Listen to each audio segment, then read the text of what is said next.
All right, we're on the Tribute Podcast by Boniface House with Grant Van Brimmer. Grant is the associate pastor at Christ Reformed, CREC Church in Oakland, Maine, a good friend of Boniface House. And so we're talking to him today about his master's thesis that he wrote about Abraham Kuyper. So maybe, Grant, if you don't mind, just kind of introduce us to Abraham Kuyper and maybe why you'd bother to write 50 pages about Abraham. Well, thanks for having me on. It's a great honor. I really appreciate everything Boniface House, Tribute, all the stuff that you guys are doing, particularly for Maine. And so Kuyper, I really can't remember when I discovered Kuyper, and I think what it was, though, was that when I became Paedo-Baptist at the end of 2017, early 2018, I got excited because I knew who guys like Van Til were and Gerhardus Voss, and I think I knew at least the name Kuyper, but I knew that at least even like Calvin and a lot of the reformers, I knew that I liked a lot of their stuff, but then they had all their, paedo-baptism stuff and the covenant theology I didn't quite agree with. Well, when I embraced it, I remember being like really excited.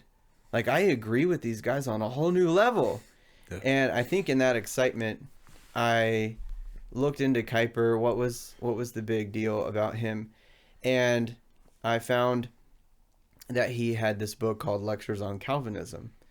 And then look into it a little bit and come to realize it has nothing to do with the 5 points of Calvinism that people are, used to.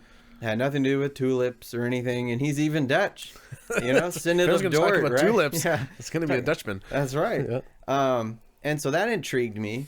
And at the same time, I was rethinking my eschatological position.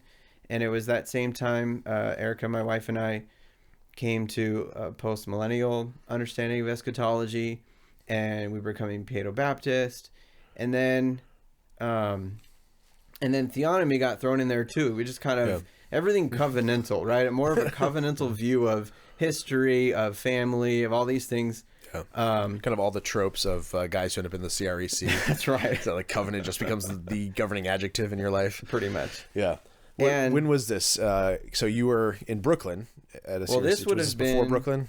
Just before. This would have been during the year 2018 that I discovered Kuyper. And when I saw these, what were lectures given at Princeton, and it was a lecture on Calvinism and religion, Calvinism and science, Calvinism and art, Calvinism and politics, I thought, whoa, this is what I'm looking for. I'm looking into theonomy and all this kind of stuff, and it's this Dutch guy that I agree with. Yeah, you're Dutch, so it's like, it's your blood. That's right. And so it must be good. That's right. I think.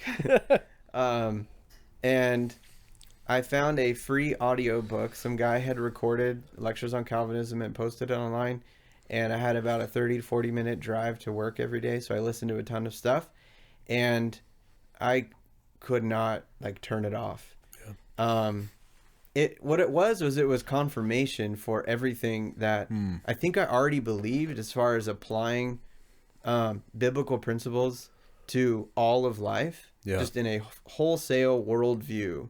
I think I believe that already, and that is, even though my parents are not covenantal in any way or anything, that is how they thought. Yeah. Our Christian faith permeates just everything we do, how we run our family life, how we go to church, our friendships, our everything. God was in it. Yeah. And so it was kind of confirming, but in a reformed way, with explicitly appealing to the sovereignty of God in all these spheres. And then I don't believe Darwin really contributed a lot for us. And so when he talks about science up against evolution and explains it in this way in his lecture, Calvinism and Science, it's remarkable. And it's helpful today. Yeah. So anyway, it impacted me significantly. And since then, I just kept reading it. I kept recommending it to people. They would benefit from it. And then I noticed that guys like Doug Wilson or, like Yuri Brito, right, and are they have too. They love Kuyper, and they're applying it in all these different ways. Yeah, for those that don't know, Yuri Brito started the Kuyperian Commentary. Right. And he's podcast, he's got a blog, and it's doing a lot of Kuyperian things with society, which is how I was first introduced to Kuyper. Oh, nice. Was probably around the same time I was still in North Carolina. Okay. And I came across the Kuyperian Commentary, and Yuri's voice is pretty captivating. That's awesome. Yeah. It's the best. That's right. That's right.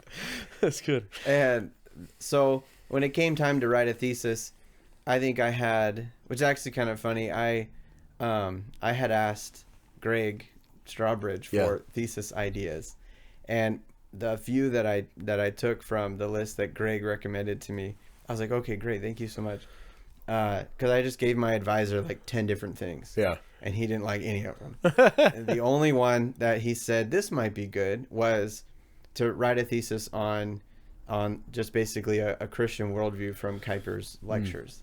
And so I was like, deal, I'll do it. That I can do. Yeah. And it's a book I'm already pretty familiar with, but now I'll get to look into his life more. Yeah. And then try to draw out what's come after, sort of thing. Yeah. That's good. So was that one of Greg's recommendations? Was Kuyper's? No, it wasn't Kuyper. That was something I'm always interested in. Yeah. And because who was it? I think it was Van Til, who had an essay or something. Another Dutchman. Yeah. Abraham's children, something like that. Yeah. And he talked about the various people who have been greatly influenced by Kuyper and kind of where they landed. Yeah. And so Van Til's one of them. He attributes a lot of his thinking back to Kuyper. But then there's another guy, Herman Dooyeweerd, that it was a student of Kuyper, and he taught at the Free University of Amsterdam. But then he kind of went off a little bit. And Van Til liked Dooyeweerd a lot, and then at some point started to disagree with him. And anyway, that was interesting. Yeah. So let's start talking about Kuyper a little bit then. Yeah. In your thesis, you set up Kuyper's confrontation. Well, at first his kinship with modernism, and then his later confrontation of it. At Kuyper's time, what are we calling modernism when Kuyper's on the scene? That's a good question, because today modern you just think is either something today. Right. Modern art, you just think it's today art or something, right? Yeah. Not ancient or antique or something. Right. And also, some people will talk about modernism sort of being the Enlightenment or rationalistic thinking. And then now we're in postmodernism, where, modernism sometimes is described as a movement where man in his own ability could discover truth. And then now postmodernism is, well, there's no truth. Right? We tried so hard to figure out truth, and we couldn't find it. And so now we have to just admit that there's no truth. That's right. And then now we're also realizing that doesn't really make any sense. Yeah. And anyway, but Kuyper, if you read his lectures, he uses modernism over and over and over and over and over and over again. And essentially what he is writing against is the spirit of the French Revolution, which is there is no authority other than man, and applying that to everything. And that's actually kind of what you see in the 1800s. Yeah. That we talked about. I mentioned Darwin. Darwin took that and applied it to science. He took God out of the picture, and he explained origins according to himself. Right? It's just so a lot of time. So modernism that Kuyper is talking about is atheism, where there is no God. And so how do we think about politics but no God? How do we think about science but no God in the picture? And so it's a very humanistic, and that was the hard thing in the thesis, was today we might call it secular humanism. And I had a friend in the Army, when I talked to him about Christianity and stuff, he openly admitted just that I'm a secular humanist. Like he embraced that. That's what Kuyper's talking about, modernism. Yeah. In his lectures. Yeah. And I think it's, like with guys like Calvin Calvin was studying to be a humanist in his time, but it was not a secular humanist. Yes. And so it's not necessarily that humanities, right, the study of what would make a good human, Right. the classics and liberal arts, things that would liberate you from your slavery to the flesh, those things are good pursuits if they're done, probably as Kuyper would advocate, they're done under the lordship of Christ and not secular, meaning there is no God. And man being kind of the arbiter or the authority, right? The final authority. Yeah, that's good. Renaissance humanism is not post Enlightenment humanism. Those are two different things. How would you make a distinction between Renaissance one's humanism? Atheist, one's not really. Although, so in my church history class, my professor made a distinction of humanism in Northern England or Northern Europe, and humanism in Southern Europe, where Southern Europe Renaissance humanism was much more sinful. It was much more about sensual things and kind of getting into that vanity. It was more artistic and just kind of went off the rails that way. Whereas the humanistic movements in like England is where you find guys like Erasmus, who is rediscovering Greek. And getting a job just teaching that to nobles' kids, like that. No one cared about that down in Italy or down in Spain. But in England, you see a resurgence of good academic which sets up for the primary source retrieval that happens in the Reformation. Exactly. That's good. Fontes. That's right. That's right. To the fountain. Good. So what's the ecclesiastical climate that Kuyper is engaging in? So he's in seminary. He's fond of modernism. What's the state of the status of the church in the Netherlands? This is only a few hundred years after the Reformation. What's the situation like for Kuyper? It's so when he's a kid, I think I'm trying to remember if there's more than one major denomination, but the main denomination in the Netherlands is the state church. Like the church and state are kind of they're together in the Netherlands. They had just recently fought for their freedom from Spain and got it. And so there's a lot of good things about the Netherlands and the state church. But what happened was a German influence trickled in. People were going over to Germany and getting degrees and getting taught in all of this higher criticism, right? They're doubting the virgin birth. They're doubting creation. They're doubting everything, right? That's like the cool kid on the block is the one who can doubt just everything. And Kuyper buys into it. His father was a pastor, and so this is my guess at like a personal level. He goes off to college and says, well, I'll show him, right? Like, when you're becoming an adult, you almost want to find out who you are apart from your parents. And so Kuyper goes off to university. There's good and bad ways to kill your father. Right. And he's a student of a guy whose last name is Scholten.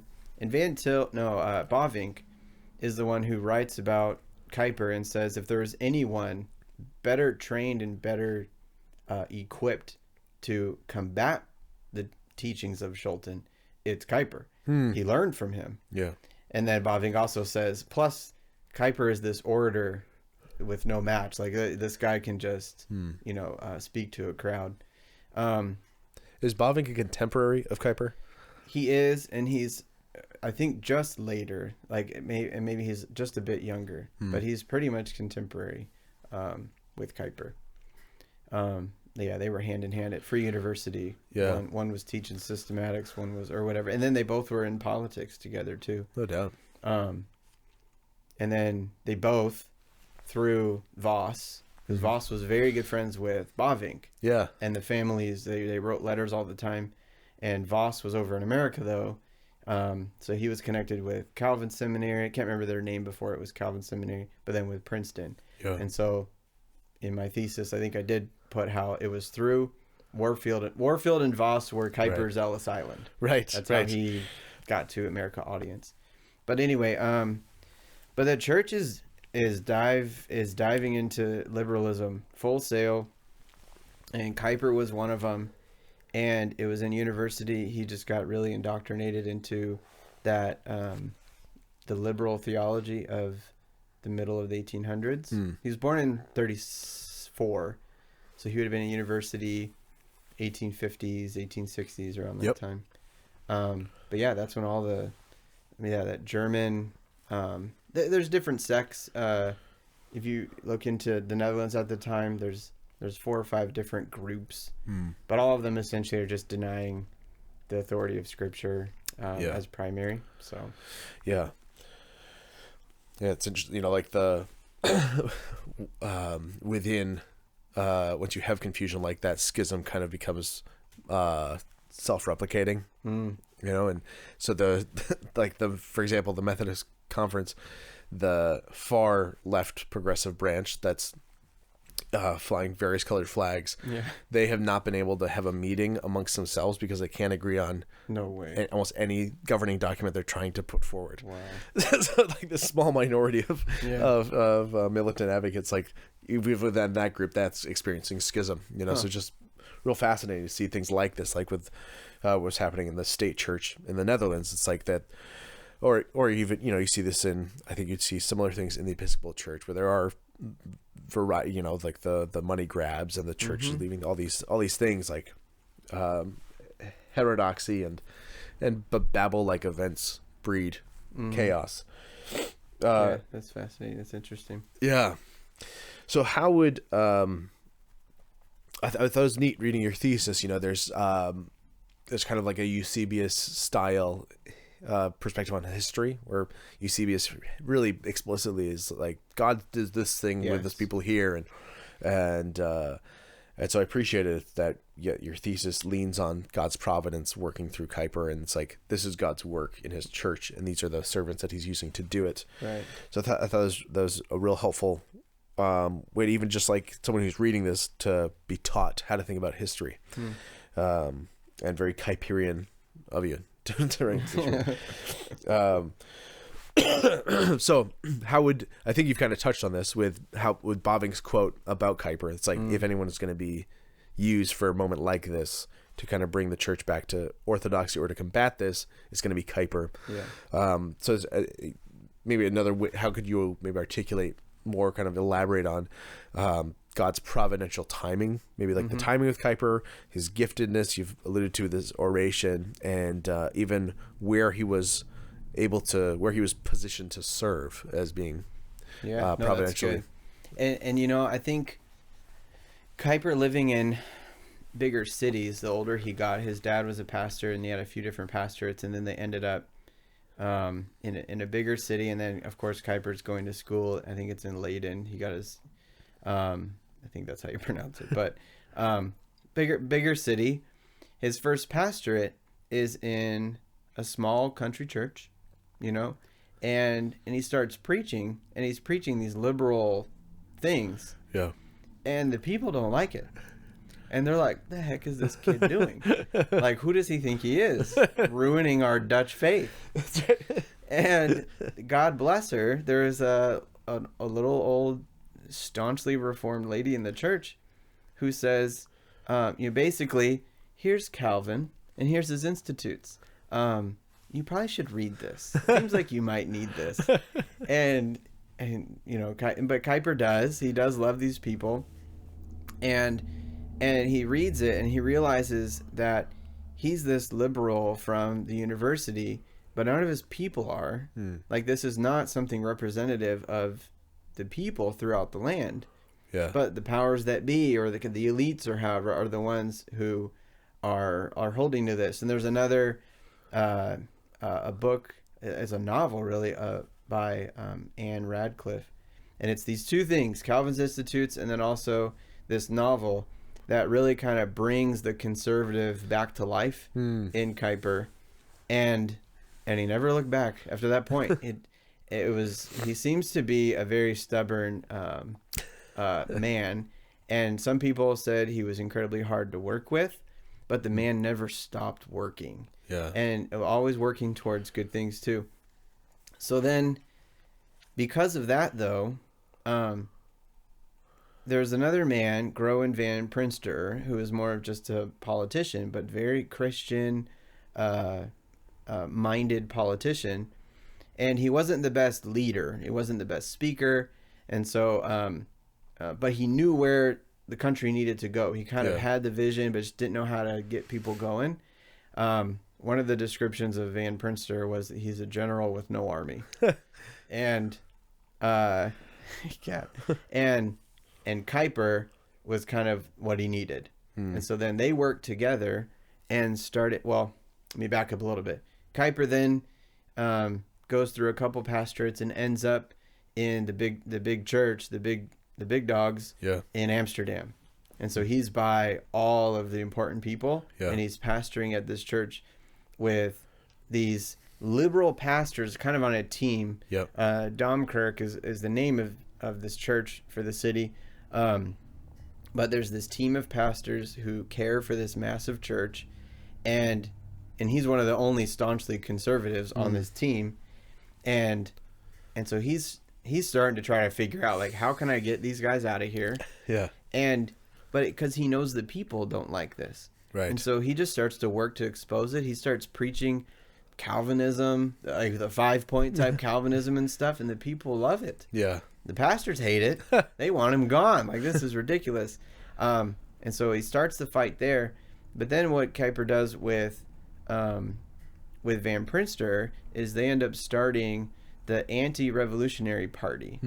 Now, remember, modernism is basically revolution, the French, and that's the word revolutionary is French Revolution. The ideas of that. So their party is anti that. And it was a distinctly Christian party. And it's actually still, it might have changed its name, but the party's still alive today in the Netherlands. And anyway, so they start a party. They win a couple of seats the first go around, and then they just keep growing from the middle of the 1800s till 1900. That 50 years, they grow in their influence in Parliament. Eventually, Kuyper starts the Free University of Amsterdam because he realizes we need our own school because everyone that I send to these schools are being taught garbage. Right. And so he starts his own school, and he actually gets even though it's a distinctly Christian school, the government supports every other school, and he gets the government to support their school too. And whatever you might think about government supporting our education systems, he gets them to do that. And anyway, so they start this party. He ends up retiring from the pastorate to hold a seat in Parliament while he's running the Free University of Amsterdam, teaching theology. He also starts the Herald, that I think he wrote daily for. And then there was the Standard, and I may be getting them mixed up. One was more of a political commentary paper, and then the other one was more theology and stuff like that. And one of them he wrote daily for, the other one he wrote weekly for years. There's just massive amounts of Kuyper out there. The man was, like I said, like, he just didn't stop working. He was unstoppable. And that ended up leading to him being picked to be prime minister of the Netherlands for, I think it was about 4 or 6 years. Wow. But their party had to grow in that kind of influence. To do that, and that was Kuyper. So it's just amazing to see him used in the church. This was something, we're spoiled, and you just talked about, like, the factions in certain denominations. We are so ridiculously spoiled in America that we split all the time. And we can still just start a new church and just, like, start a new denomination, and sometimes it's over pretty minor stuff. He was in a denomination with people who were denying the deity of Christ, denying the virgin birth. He was still in it, fighting it for decades before he was forced out. And then it was the I can't remember the movement's name, but there's a movement name. I think I have the Dutch word in my mind. The off-sheeting, I think is what they were called. They were like the seceders in a sense. Yeah. But so then they started their own denomination because they were forced out because they wouldn't bend the knee to the powers that be. Yeah. Do you think that there's something there, like, should there be a higher regard for the thing that's already established? So, it's hard to make an analogy to our situation in the U.S. because there's not an established church, right? There's not a Church of Maine. Yeah. There is a Church of Maine, but there's not, you don't have a Church of the Netherlands and a Church of Maine. There's not a tight analogy there. But it's something I've thought about a lot of, like, what would the analogy look like? What would it mean for ministers and parishioners to think more Kuyperian about this and not, and part of it is like he wasn't in a situation where that was readily available as an option, and maybe that option's not the blessing some people think it might be. Sure. Because there's so much proneness to being sectarian. So it's a long-winded question, but so how would just kind of playing around here with Kuyper, but what do you think Kuyper would? How would you maybe lay out some principles for someone to think about doctrinal differences and their relationship to existing church structures in let's just stick with Maine. Sure. Yeah, I don't know. My thought is it would be like chill out. First of all, like we want to go like nuclear right away, and it doesn't mean certain doctrinal differences are irrelevant or because if you hold them, right, there's a reason you hold them, so it matters. But does that mean we need to drop a nuclear bomb on a denomination or relationships because of certain differences? We're just so impatient in America too. But what Kuyper tells me is that he understood that just changing like the organizational structure doesn't fix the problem. Yeah. And you kind of said that earlier where you're like, it's like once you get the snowball rolling, it's just going to grow. Yeah. And so once you have divide as an option, you just keep dividing, and then where do you stop? Yeah. Because with Kuyper, it's almost like he knew he needed to get to the people, right? Let's get to the people because, and he said this in the lectures, and that is one of the things that's really stuck with me, is basically it's so much better if you get somebody to obey God willingly rather than by force. Yeah. That's good. So like just let that sit in you. So when you talk about denominational differences and stuff, labor, and which is what Kuyper did. Yeah. He was laboring all the time with people to get him to his position. Yeah. Almost relentless. And that's what people say, like he was hard to work with because he wouldn't let it go.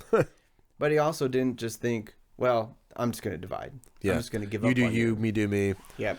Or I'm just going to force you.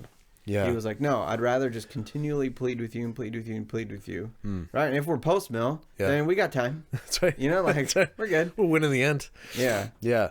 And he also doesn't just do the grassroots things. Because he starts his own school. He recognizes that you do need church officers to participate in the fight, and because headship and authority are real. Yeah. Well, I think he realized that and that's the other thing too, is the seminary. That's a new thing. Yeah. Any university used to be a education in theology. Right. It's only past the Enlightenment that education at a university is nothing to do with Bible and nothing to do with God. And now seminary is a separate thing. In a lot of the Dutch world, they hated the idea of seminary. They're like, we're going to take all the godness and put it over here. Why would you take it away from all the students? Yeah. Yeah. Do you want them to end up atheists? Exactly. Oh, look what happened. That's right. But I think what Kuyper noticed with the school situation was, like if you're sending your soldiers off to this, boot camp, and none of them come back with training on firearms. Yeah. You're like, well, I got to go to battle. Or they all come back traitors. And then even worse, they all come back with the other team's. Yeah. They come back with AK-47s and M16s. Yeah, they come back with, the enemy's speaking uniform, speaking Russian. You're like, yep, we need a new school. I think that's what he saw was, if we send people here, what are they actually? They're not even actually being taught what they should be taught. Period. Yeah. And again. Yeah, and it's not just that they're bad pastors. It's like it's not good for their soul, and nor is it good for the souls of the people that they'll be returning to care for. Yeah. And so if we care about our nation at all, right, then they need to be trained elsewhere. Yeah. Yeah. That's good. So where would you recommend if someone's getting interested in Kuyper? Where would you recommend someone start reading Kuyper? That's a really good question. So his lectures on Calvinism, that's what I tend to suggest just because it's the first thing that I read of him. And I don't really know of anything off the top of my head that's shorter, more accessible, kind of a thing to suggest. So I would suggest the lectures on Calvinism. Yeah. And I would just give the warning that some of it might seem like, whoa, what's he talking about? But if you start to get some of the definitions, like modernism, what he's talking about is this atheistic idea that man can, and it's a worldview. Yeah. And he shows how modernism is a worldview and how the Calvinistic worldview is different than it, and also different than Romanism, which is what he's called Roman Catholics, and then even Lutheranism. And then he also contrasts the Reformed or the Calvinistic worldview with what he calls Mohammedans, right? So Islam. So as soon as you get some of these definitions down, like modernism or some of those other things, it really isn't that hard of a read to really benefit from it. And then just read it again. Yeah. But it is so good. In each lecture, it kind of stands on its own. So Calvinism and religion, he really shows how the Calvinist idea of God, how we relate to God, how we relate to one another, the Calvinist idea of that is different than Romans, or than Catholics, than Lutherans, than Islam, than modernism. And you can read that lecture by itself and then digest it and then move on to the next one. Yeah, so you could really start with genres that you're more interested in first, and then kind of hop around the work. That's good. Could do that. And again, the audio book for that is, you can find it on YouTube now. I think where I found it originally, that's no longer there, but it is on YouTube. In case listening to it might be better.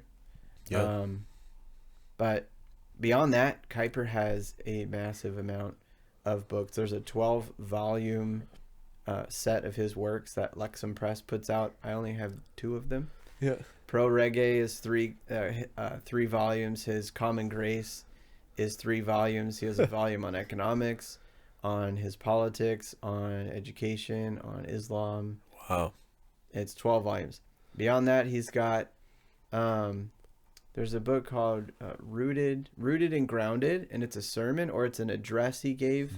I think that one's really good. If I could recommend a biography on him, although I have some issues with the theology of the biographer, and so some of the things that he critiqued on Kuyper, I was like, that's not a problem. That's a good thing. Yeah. But James McGoldrick, God's Renaissance Man, I'm looking at it right there. I relied on that a lot for my thesis. Yeah. And just read his lectures on Calvinism. It's fantastic. Yeah. That's great. Going back to, the nature of Kuyper's theology, this full-orbed implementation of Calvinism. And as you had said in your thesis, the providence of God's relationship with Kuyper's, work in the Netherlands. Do you think that the nature of Kuyper's theology, this like full throttled, what am I thinking of? Comprehensive perspective and application of Calvinism, would that have emerged apart from the modernist controversy? That's a good question. Yeah, I don't know, because the thing that Kuyper noticed in modernism was it was an all-out attack on a Christian worldview. Yeah. It didn't leave any, rock unturned. Whereas certain things like Darwin or something else, like it sort of just attacks the science realm and stuff. It may eventually trickle into other areas. But modernism, that idea, that principle of life, like Kuyper always uses that terminology, like the principle of Calvinism, the principle, and he's talking about this one basic thing, and you said it's the providence of God, his sovereignty over everything. Modernism, the principle there was in complete contrast and completely different, and then Kuyper just went back to Calvin, was like, Calvin had already laid this out for us. Yeah. Do you think you could summarize like the two forces as, modernism is the totalizing authority of man, and Calvinism the totalizing authority of Christ? Oh yeah. Would that be like a helpful kind of like handle for people to think about? Yeah, and that's why I think, I'm trying to remember, Kuyper talks about how that's why in a modernist culture or modernist mindset, which we're seeing today, they cannot handle dissent, right? And we see this today with cancel culture and all that kind of stuff. And when I was reading Kuyper, I can't remember if he really went into why, but that's our big question today, right? We ask why for everything.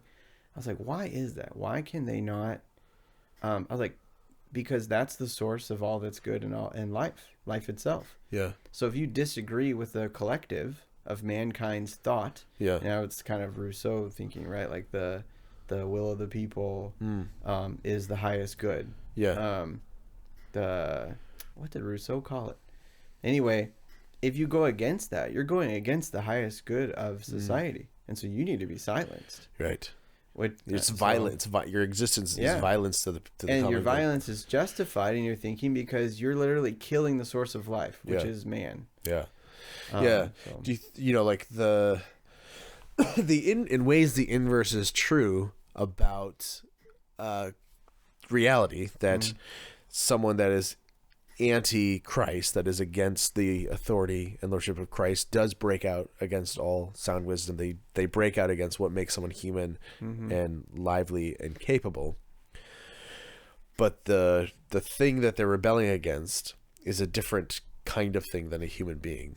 So like even in Rousseau's thing, where you have a collective whole, that collective whole is still fundamentally totally depraved human beings that are incapable of they have no grace to extend. And if you have a long-suffering and merciful God, you now have an authority figure that can endure being despised and let people go, and give them a kind of liberty to be enslaved to themselves. Like there's a real interesting like asymmetry. It's like the to see like, this is, do you want this kind of king that will just kill all dissidents because they are actually very fragile, or do you want a robust king that doesn't have to kill every dissident immediately because he knows how this thing runs out? That's good. That's actually that more robust king, and that's actually what Kuyper says is why countries who have embraced Calvin's thought more or less are ones that actually have produced the greatest freedom. So the Netherlands, England, and America are countries that have by and large been more so on the Calvin side of Protestantism. Especially if you look at New England, right? All the Puritans and that found in New England. And that instantly produced a massive amount of good in every realm. And Kuyper does this through the whole lectures. He points to, even in like art and stuff, in science, things you just didn't even know about. And it's like, but then you think about like, well, Van Gogh. Yeah. Dutch. Yeah, that's right. Or Rembrandt, right? Yeah. Dutch. Yeah. Yeah. So it's like, even in the realm of things that Christians try to say are neutral. Right. We still see greatness produced by people in countries that were the more Calvinistic. Crop rotation, right? Stuart Townsend in England, and yeah, that's good. Yeah, like I think the germinating influence of it, that you don't necessarily have to be able to draw clear A to B. Yes. But you can draw A to B to C to D to E to F, and they're like, oh, look at this, like because this thing germinated in a society and in a kind of collective spirit. It creates a different kind of human being. Yeah. So this was something interesting, and I don't know if somebody in the Netherlands could tell me I'm wrong or something like that. But so I'm reading Kuyper and I'm embracing this guy's thought, and then we have, what did we have a couple years ago, like a pandemic or something? So I heard something about that on the news in 2020. Yeah. I haven't checked back in on the story. I don't watch the news. That's right. I don't think it's come up since. Yeah. I thought, well, actually, we were in Canada, and there was actually a ton of Dutch in this area of Ontario, Canada. The Soviet Republic of Canada. Yeah, the people. Yeah, anyway, that's good. They were probably worse, actually. But so anyway, I was like, you know what? How is the Netherlands handling the pandemic? You know, everyone's asking questions about, should they be able to tell you to mask or not or whatever. And this was prior to the whole vaccine thing. Yeah. It was more so like masks and distancing and how many people, and then they're even telling churches this sort of thing, like right or wrong, and how are churches responding. So anyway, so I look it up, and pretty much right at this same time, this was happening, and I see a headline, just Dutch news or something, and it says, Dutch church holds services of 600 plus people despite health advisors warning or something like that. Yeah. And I was like, okay, it said health advisors warning, right? Not mandate or whatever. And so I read this, and I learned that there's actually a Bible Belt in the Netherlands. No doubt. Yes. There's a specific area, and it's very conservative, strong Christian Dutch people, and they were like, I don't care, we're going to church. And so like there was all this uproar and stuff that they were having services, and there's one particular church that was pretty big, and so cumulative, their 2-3 services that Sunday was like 600 plus people, 800 people or something. Well, the guy from the federal government, who's like the head of health whatever over there, they have their funny names for everything. Yeah. And that's racist, by the way. I am Dutch. I can say that. Isn't that the rule? That's right. If you are that. Yeah, if you're one of them, you're allowed to make fun of them. That's right. That's why everyone wants to be like 1% Nigerian in their ancestry. I got it. Please. Yep. I want my receipts. And he says, we've advised them, we've called them and let them know what our recommendation is. Yeah. But and his quote was like, but as you all know, because of an old constitutional law, we, the government, cannot step foot in their building. That's awesome. And I was like, what? How amazing would that be in America if all the politicians were like, well, you all know, because of this old law, that I cannot step foot in that church. Yeah. There are pastors who don't even believe that, let alone the government believe that. And I was like, I can't help but think that 100 years ago, Kuyper and his very strict adherence to sphere sovereignty, state, you have sovereignty over this. Yeah. And you do not have sovereignty over the church. Church, you have sovereignty over this, and family. And there was a good separation, and they worked together, but separation of authorities over state and church. Yeah. And they respected each other. And I was like, I wonder if that isn't just, a ramification down the road of Kuyper and his party's influence. And then now we're 3-4 generations away, but Yeah. it's still there, and up comes a pen. And actually, during that time too, there were tons of Dutch people who refused to mandate masks or whatever in just their local shops. Yeah. Because they were like, we don't, and it's just like a respect for your freedom. And I was like, why don't we have this in America? Right. Where they were like, I'm just not comfortable telling someone what to do. Yeah. Yeah. Like, And what I was happened like, to us? Huh. Very interesting. Yeah. There were pockets, there were some, but yeah. it was few and far between. And there were certainly areas that surprised me, who ended up kind of caving to the nonsense. Yeah. It was interesting. Yeah. That's good. That's a good example. I was going to ask too, like, this ties in well. Are there ways that modernism and what Kuyper was fighting against, are there ways that it looks a little different now? We're in postmodernism. Right. We kind of touched on that. Would you say that's a natural consequence of modernism, or kind of just like a new revolution of thought? Well, it seems that anytime man rebels against God and his word, in whatever way it is, whether it's autonomous, rationalist understanding of thinking, so we're just going to discover truth all on our own. Yeah. Turns out you can't do that. What? Right? And so then they, after beating your head against a brick wall for so long, you decide somehow to stop, but then you just revert to a different way of beating your head against a brick wall, which is called postmodernism. Find a new wall. That's right, new wall. Maybe this one will work. I'll do the back of my head this time. And so in that way, it does shift.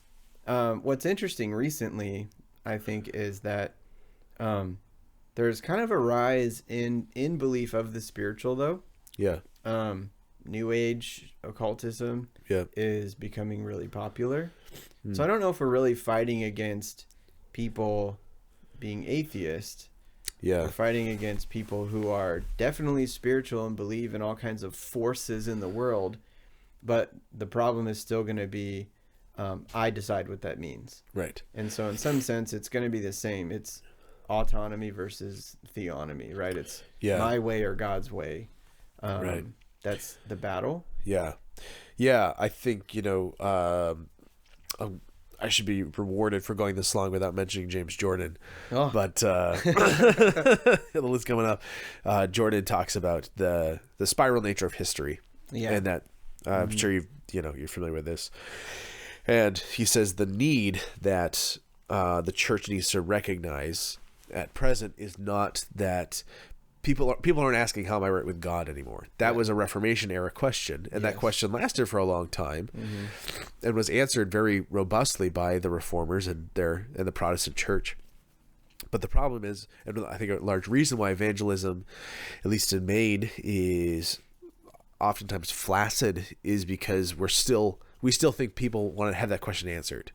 We still think people are anxious about where they're going to go when they die, or they're anxious about their guilt, or they're anxious about their sin, and most people don't know to call sin. Not a whole lot of guilt. Not a whole lot of guilt. Nope. People are very proud. I mean, they've even parades about how proud they are. That's true.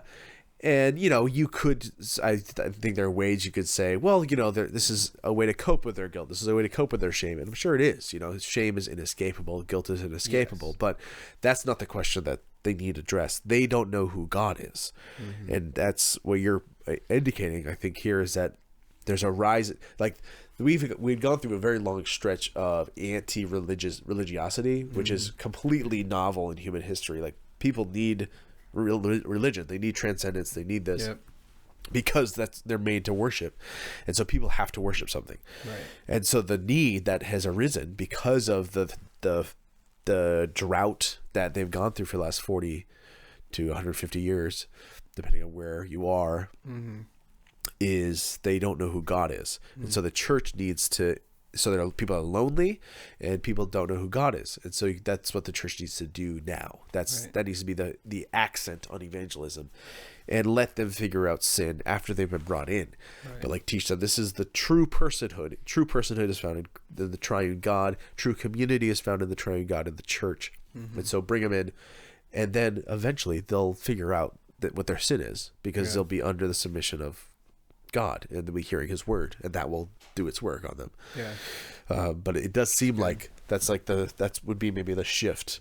But again, like, you're still seeing the Kuyperian elements of like God's sovereignty doesn't mean that there's only one way in which we reach people that are lost and dying. It means that he has all these multifaceted ways of contacting their life and their need. Well, what's cool about a Kuyperian way of looking at even the Christianity that you are sharing with someone is it's not just get out of hell free card, Right. you know? Yeah. It's actually a full-orbed Christian worldview that you need to repent and believe in the King. Yeah. You know, lest his wrath be, you know, kindled. Right. But like, Kiss the Son lest he be angry. yes, You perish in the way. But you're bringing them into a way of life, as you know, hippie that might sound, but it's like, but believing in Christ and becoming a Christian doesn't just mean when you die you go to heaven or you go to a happy place, not a sad place. Right. And it's not just intellectual propositions. Yes. Yeah. Yeah, and it's not just I now hold to this philosophy. Right. No, it means that family is different. That means marriage is different. That means how you work is different. How you worship is different. Yeah. How you think about politics will be different, and everything will be different. Yeah. It's a whole new life. Yeah, man. You know, it's a whole renewal that you're brought into, and I think a lot of people are seeing how void all of those things are. Their marriages are broken apart. They have no handle on their kids. It's all a mess. They're all on drugs. They're all on antidepressants. They all have health problems. They all have no relationship with their parents. Yeah. And their kids run off and do whatever the heck they want as soon as they possibly can. And they hate their work life. They don't know what they're building. They don't know if it matters, if anything matters. So then when you preach to them Christ, who comes in and makes everything matter. Yeah. It's not just, well, don't worry. At least when you die, it'll be good. Right. It's like, no, it can matter a whole lot right now. Yeah. Yeah. You know? Thy will be done on earth as it is And in not heaven. because you No. join a weird, cult in the woods. Like, you keep doing exactly the mundane things, and somehow those mundane things become, HD, right? They're all black and white. Now they're all HD, and you get to see them in bright 4K. And it's like, wow, I never realized That'll work preach. Yeah, that's right. could be so 4K. That's right. Yeah, that's good.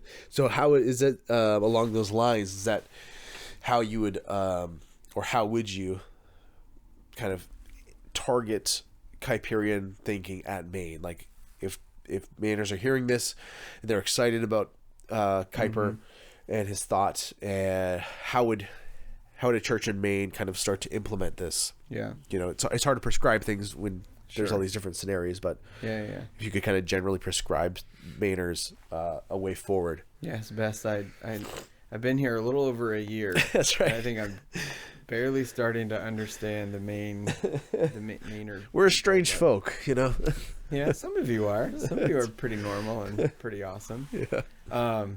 What's funny is, you live in the South and there's a Southern hospitality. That is a true, palpable, wonderful thing. And then sometimes New England gets this bad rap, though, right, for being kind of cold and mean and whatever. But honestly, I really encounter nice people all the time. Yeah. I was really not that, and they're more than happy to help you. My neighbor here that we moved by, he's always helping me with random stuff. Yeah. And is super nice and everything. Anyway. It needs to be preached. It needs to be taught. I think sometimes we assume way too much of people in the church. We think, oh, they know that. They probably don't. And it's not demeaning or, looking down upon them. It's just stop assuming and just teach it. Teach God's sovereignty and how that extends to every part of our universe, not just he's sovereign in salvation. Right. Which is a lot of times where Calvinists stop. Yeah. He's just sovereign in soteriology. Right. But he's not king and lord over me and my work and me and my conversation with my wife and me or whatever. It does extend to everything. So it needs to be taught. And then the other thing, I think Kuyper brings this out in his lectures too, is that what got these Calvinists going was the idea of the coram Deo, right? before the face of God. Yeah. And so that means even when you're alone and no one's around and you're at your computer, right? You're still before the face of God. Yeah. And so what that should do, that should motivate you, not just to stay pure, but like to do stuff, take dominion. Yeah. With all that you do, be excellent in everything that you do, everywhere that you go. Right. Try to show Dad what you made today. You know? Yeah. Yeah. Exactly. Yeah. And so that, if that becomes part and parcel to a life of a church, that's going to necessarily spill out into the city, into the county, and whatever. Also, just having higher expectations, right? Expect your sheriff, if you get to meet him and talk to him, expect him to understand that he's a servant of the king. Yeah. Right? And pray for that. Pray that your political leaders and the leaders in your community recognize that they're servants of the king. They report to him. Right. Right? And that they don't think they do right now, probably. Pray that they will come to that realization, because that will massively change everything. That kind of conscience of a people, right? Or even of a leader, where he willingly obeys God without force or without, I better not upset my voter base. Right. But just all by himself, willingly obeys God, that's the most valuable thing you could see in a leader. Amen. So I mean, that it needs to start there, but I mean, at every level you can apply this. And then just, I don't know. We're always battling with sin that resides in the world and stuff, but then also having high expectations. Yeah. And I think that tension will always be there till Jesus comes back. And so we just gotta not let up. Yeah. In our fight for that, Yeah, guard against discouragement, expect it to be hard. Right. Expect all your civil leaders to publicly, verbally proclaim the Lordship of Christ. And all the while they don't, right? You just keep praying for them and keep pushing for it, and you keep whatever, you know what I mean? Yeah. Just hoping that'll happen one day. But don't ever lose that expectation. They're never going to do that, so I'm done with this. Right. No, stop. Just keep going. Yeah. Don't abdicate your responsibility. Right. Yeah. That's good. That's great. Thank you, Grant. Appreciate you taking the time. Thanks, man. Yeah. Really love it. Absolutely. All right. God bless you. All right. God bless you too.